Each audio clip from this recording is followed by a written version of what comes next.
నెల్లూరు జిల్లా కనియంపాడులోని అగ్రిగోల్డ్ భూములను వైఎస్ఆర్సీపీ నెల్లూరు జిల్లా అధ్యక్షుడు కాకాణి గోవర్ధన్ రెడ్డి, ఎమ్మెల్సీ పర్వతరెడ్డి చంద్రశేఖర్ రెడ్డి, ఉదయగిరి వైఎస్ఆర్సీపీ ఇన్ఛార్జ్ మేకపాటి రాజగోపాల్ రెడ్డి సందర్శించారు. అగ్రిగోల్డ్ భూముల్లో ఉన్న జామాయిల్ తోట నరికేసిన అక్రమార్కులపై విచారణ జరిపి చర్యలు తీసుకోవాలని వరికుంటపాడు తహసీల్దార్కు వినతిపత్రం అందజేశారు.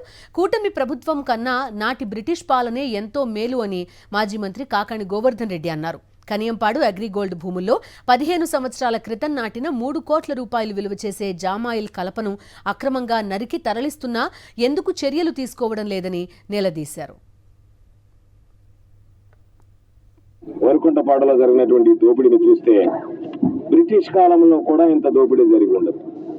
వీళ్ళకన్నా ఈరోజు జరిగేటువంటి పాలకుల కన్నా బ్రిటిష్ పాలనే బాగుందేమో అనేటువంటిగా ఈరోజు ప్రజలకు భావించేటువంటి పరిస్థితి ఏర్పడింది. దురదృష్టకరమైనటువంటి విషయం. సభలో చంద్రబాబు నాయుడు గారు నిలదీస్తే ఏమాత్రం పట్టించుకోకుండా మొక్కుబడిగా సిఐడికి కేసు ఇచ్చేసాము, సిఐడికి అని చెప్పి వాళ్ళకి ఇచ్చేసామని చెప్పి ఆ రోజు నుంచే వల్ల మాలినటువంటి ప్రేమ వాత్సల్యం అగ్రిగోల్డ్కి సంబంధించినటువంటి కంపెనీ మీద, కంపెనీ యాజమాన్యం మీద చూపించడం జరిగింది.